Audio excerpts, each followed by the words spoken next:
Just wanted to share my story about my experience with Grant Hospital here in Columbus, and the orthopedic surgeon, Timothy Iorio, who did my carpal tunnel surgery. Arrived at the hospital 5:30 in the morning. My surgery was scheduled for 7. They went in, they got me prepped. Two nurses. First nurse came in, made an attempt to find a vein to start an IV. She wasn't successful. Called for a second nurse who did the ultrasound on my arm to find a vein. Still wasn't successful with getting the IV in to start sedation. Finally, the anesthesiologist came. He tried with an ultrasound as well to find a vein. Could not. There was 4 attempts made and just could not successfully find a vein. The doctor came in. At this point, it was beyond 7 o'clock, the time of my surgery. And he said, listen, we could continue to, try to stick you to find a vein, or else I could do the surgery locally, which just means I will numb the hand, do the procedure. You won't feel it. And so I'm like, okay, let's do it. The nurse said to the doctor, do you want me to order a Valium for her? He said no. So take me into the operating room. I feel him give me 2 shots in the palm of my right hand for numbing. And he starts, the surgery.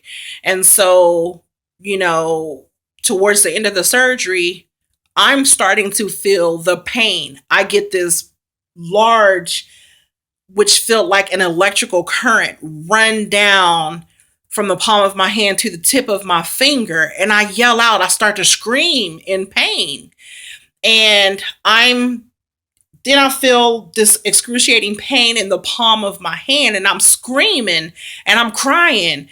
And the doctor never once said, tell me where the pain is. What are you feeling?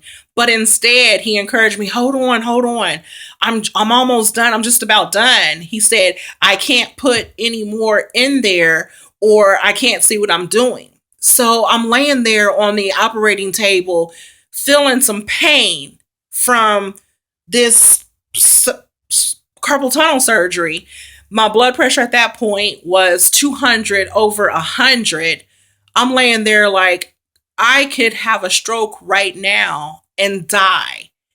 And I'm just stuck. And so when he finally gets finished with the surgery, I say to him, I'm traumatized.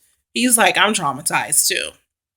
And I'm like, I don't recommend you do this surgery locally with anybody because it's painful. I felt it. And he was like, well, I beg to differ. Just totally challenging me instead of showing compassion for what just happened to me. So, they take me out and take me to recovery. There's no anesthesia. So they give me my clothes, give me a prescription for pain, and they send me home. But they didn't take my blood pressure to see what it had come down to, just like, okay, bye. So I go back today to see Dr. Iorio, get the stitches out.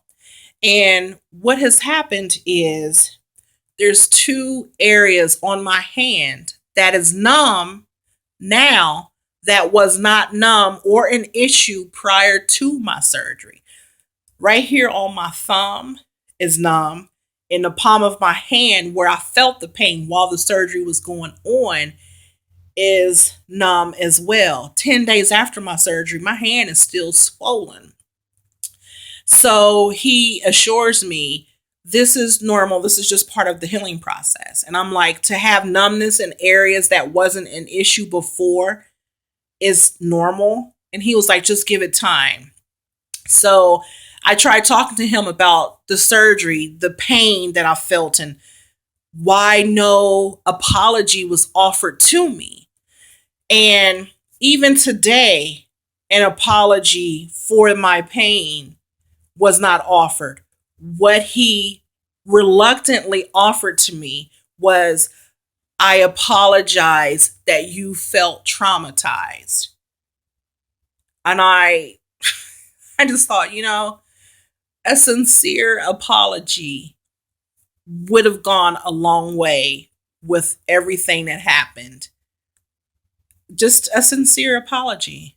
So, I just encourage people, when you need to have a medical something done, research the doctors, research who it is that you're entrusting your life to, and also stick with your guns. If I should have not even allowed the surgery to happen, this could have been avoided if I just would have said, we can't find a vein today. Let's try this another time. But me putting my trust in the doctor, taking his word that I wouldn't feel it, ended up with, I'm praying, not a permanent damage situation. So that's my story with Grant Hospital and orthopedic surgeon Timothy Iorio.